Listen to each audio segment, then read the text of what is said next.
la solution. Le problème que je voudrais que c'est votre génération, c'est celle de 50 ans, en moyenne, entre 40 et 60 ans, mais le pivot, c'est 50 ans. C'est celle-là maintenant. C'est-à-dire la génération de l'indépendance. De l'indépendance. C'est celle-là maintenant qui est obligée d'assumer ses responsabilités. Il faut attendre ni ce de pouvoir, Exactement. qui ne peut pas venir, ni quand même. Ni l'extérieur, ni le pouvoir, ni personne. Ce sont eux. Et il faut qu'ils s'adressent au peuple, à travers les syndicats, à travers la société civile, à travers tous ces éléments-là, pour dire il faut faire. Maintenant, ça pose un problème. Le premier problème qui est posé, comme vous dites, à la société civile, à ceux qui la représentent, à la nouvelle génération Exactement. de 50 ans, c'est cela qui peut faire, mais il faut que le problème réfléchisse au haut lieu. Il ne faut pas qu'ils disent « ça y est, j'ai colmaté, je vais écraser, je vais condamner, et je vais faire ceci, et je vais faire ce que Boumediene a fait en 78, écraser tout le monde ». À ce moment-là, ça ne passera pas. Ça va revenir, et pas très loin.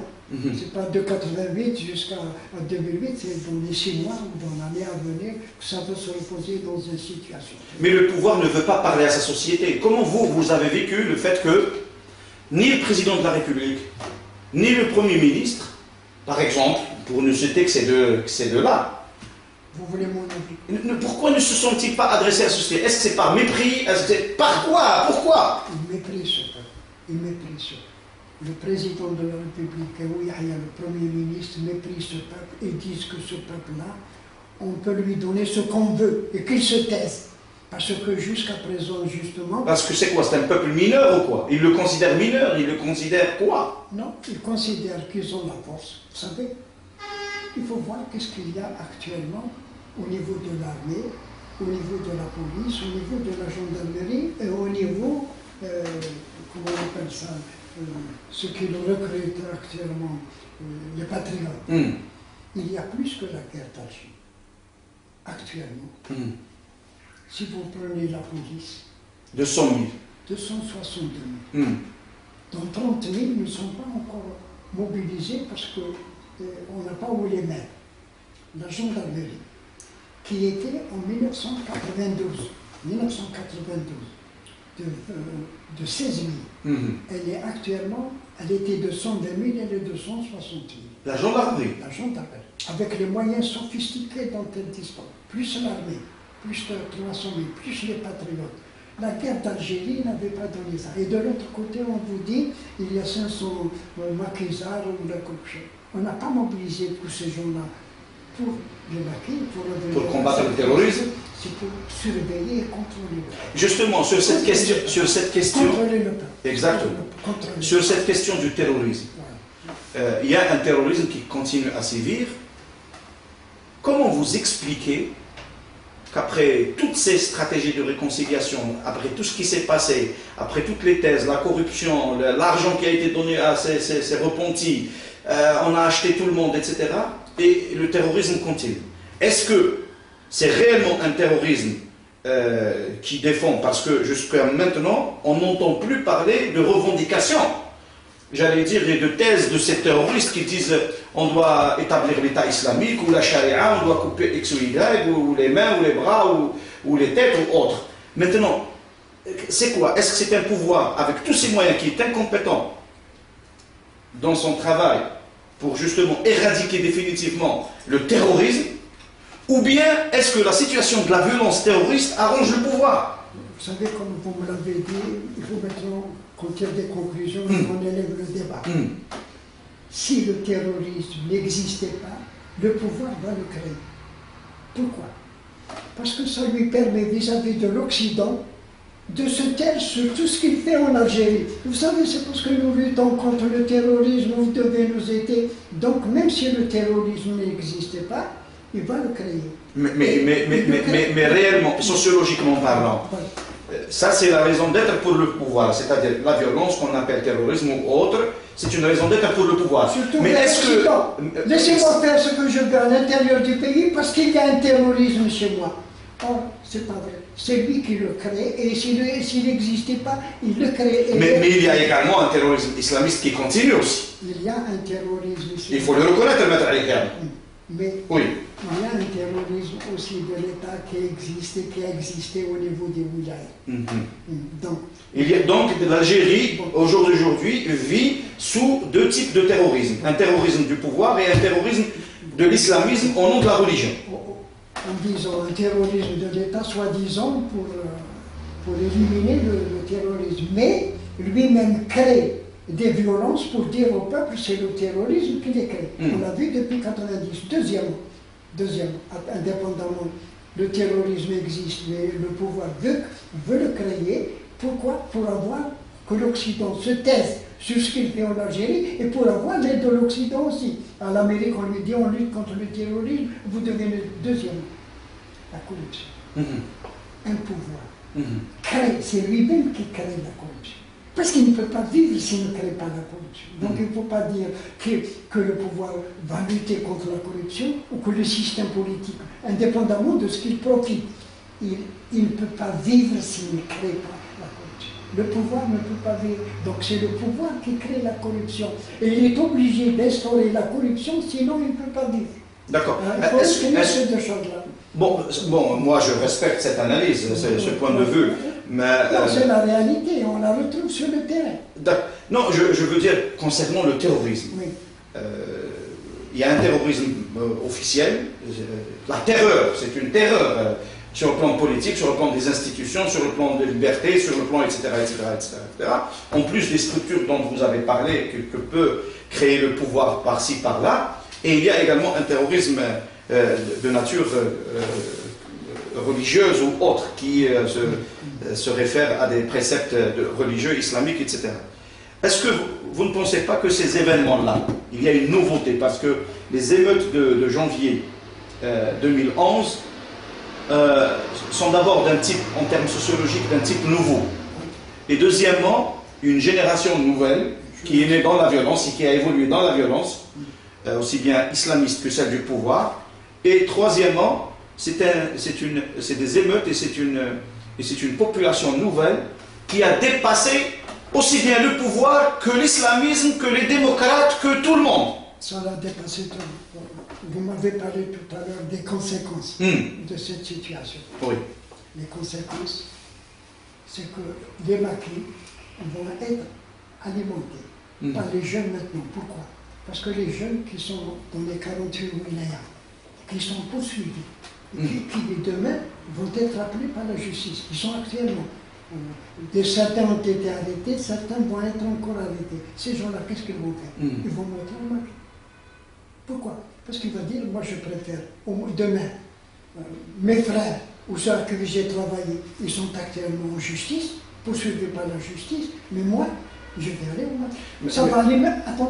Ça va alimenter à l'intérieur du pays, ça va alimenter le maquis.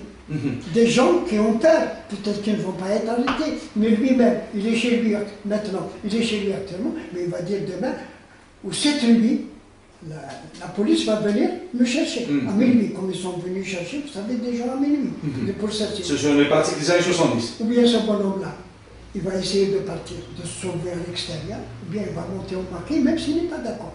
Mais est-ce que, Maître Ali Hiab, attention, ça va alimenter les maquis. D'accord, mais est-ce que, pour être honnête sur le plan intellectuel, parce que si nous sommes en train de critiquer le pouvoir, de vouloir tout faire pour que ce régime disparaisse, c'est pour justement sauver le principe de l'État. Et qui dit l'État, ça veut dire le droit. Et qui dit le droit, ça veut dire la justice. Est-ce que, à votre avis, notre combat contre ce régime, contre ce pouvoir, doit-il également justifier des actes de casse, de vol, de je ne sais quoi, et dire attention, il ne faut pas les toucher aussi, ces jeunes-là, parce que si on les touche, même s'ils font des choses contraires à la loi, si on les touche, ils risquent de monter, c'est-à-dire que ça va devenir, nous aurons en fait deux épées de Damoclès sur notre tête, celle du pouvoir d'un côté et celle du terrorisme, trois épées de Damoclès. Et ces jeunes-là aussi, ou toute la société qui essaye de faire la loi à sa façon. Elle te dit, moi, je fais ce que je veux, mais si tu veux me juger ou m'interpeller ou m'arrêter, etc., je risque de monter dans les maquis, etc. Ça va détruire aussi bien là. C'est-à-dire, Tout ça va détruire l'État, le projet même de la création d'un État sérieux. Est-ce que vous êtes d'accord sur l'idée? L'État actuel, Oui. il fait tout pour rester au pouvoir. C'est tout. Donc tout ce qu'il va l'arranger, il va le faire. Même ces jeunes de 12 à 16 ans qui ont cassé pour avoir des chaussures, pour avoir ceci. N'importe quoi, une chaise, un téléviseur, un micro, même des rideaux, ils les ont. Il va essayer de les récupérer par les parents. Ah. Il va essayer par les parents. Parce qu'ils sont jeunes, il va dire on ne les poursuit pas, ils sont mineurs, mais on va les récupérer par les parents. Mais s'il n'a pas compris, Vous voulez parler du pouvoir? Du pouvoir. S'il n'a pas compris que ce qu'il veut faire, et je reviens, il faut que vous reveniez à ça, que nous ne sommes pas un tube digestif. Nous consommons les matières premières. Comme tous les êtres humains. Comme tous les humains. Mais nous avons besoin de liberté. S'il n'a pas compris cela, et si la société civile n'a pas compris que maintenant, il est temps pour elle d'intervenir, pour élever le débat, pour dire que ce n'est plus le pétrole, des questions d'huile ou de pétrole, ce sont depuis longtemps des questions de liberté. Mais du côté du pouvoir, du côté du pouvoir, on l'a bien entendu sur la langue du ministre de l'Intérieur, il y a un concept nouveau. Bon, il a traité, comme il a traité les jeunes, ils les ont traités de voyous, de criminels, je ne sais quoi, etc., en disant que même un jeune en Algérie ne peut évoluer, enfin un jeune parmi les émeutiers ne peut évoluer que par la rapine et le vol, etc. Mais de l'autre côté aussi, il y a un concept nouveau qui vient de naître en s'attaquant à la société dans sa dynamique. Il y a une dynamique au sein de la société, il y a le statu quo du côté du pouvoir. Le pouvoir, qu'est-ce qu'il dit? Et on l'a entendu sur la bouche du ministre de l'Intérieur, il dit clairement, il n'a pas parlé des ennemis extérieurs. D'habitude, on parlait toujours des ennemis extérieurs. Attention, il y a un complot, il y a des Algériens. C'est comme le dit Zine Abid El Mali en Tunisie, ils ont été manipulés de l'extérieur, ils ont été, que c'est le terrorisme qui est financé par l'extérieur, etc. Lui, il a développé maintenant un concept nouveau qui est celui des ennemis intérieurs. Et les ennemis intérieurs, c'est-à-dire les gens qui ne sont pas d'accord avec lui, et de l'autre côté, ce qu'il appelle lui, les barons de l'informel. Est-ce que la société dans sa dynamique, sommes-nous qui ne sommes pas d'accord avec le pouvoir, sommes-nous les ennemis de cette Algérie? Ça c'est primo. Et deuxièmement, est-ce que les barons de l'informel et du monopole sur le pays, est-ce que le pouvoir ne le connaît pas? Est-ce que le ministre de l'Intérieur ne les connaît pas? Est-ce que DRS ne le connaît pas? Est-ce que Bouteflika lui-même en tant que chef d'État ne le connaît pas? Est-ce qu'ils ne les aident pas? Est-ce qu'ils n'ont pas permis? Je vous pose la question. Non, justement. Oui. Ils ont, jusqu'à présent, les barons de l'informel, ils sont dans le parti islamique, ils sont dans le MSP. Ils savent bien que dans le MSP, il y a des grands richards qui sont à l'extérieur et qui alimentent. Ils sont au sein des autres. Et les autres? Et le FLN. Oui. Ceux qui sont dressés contre le FLN, contre le secrétaire général, il lui a dit ce que vous avez accepté dans le parti, c'est riche. Vous les avez acceptés alors qu'ils ne représentent rien. Alors, donc ces gens-là, le pouvoir, que ce soit la présidence, que ce soit le DRS, ont aidé ces gens-là. Parce qu'ils ont profité aussi de cette fortune. Mais, on ne peut pas, comme a dit le ministre de l'Intérieur, vous savez, le ministre de l'Intérieur, qu'est-ce qu'il a fait? Il a attaqué le Premier ministre. Il a dit, pourquoi vous êtes attaqué à l'informel? Je ne sais pas si vous l'avez suivi. Oui. Il a dit, c'est l'informel en Italie. Ils ont fait la richesse du pays en Italie. Pourquoi vous êtes attaqué? Ce n'est pas le moment. Il faut mener une bataille que si on est sûr de la gagner.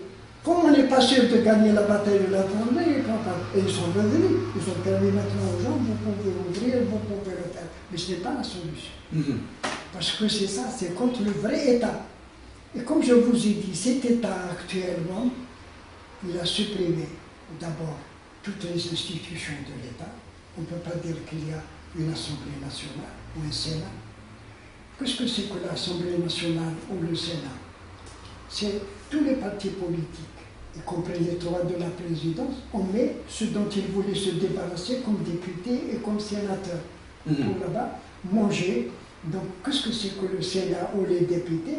C'est une maison de retraite pour des vieux riches.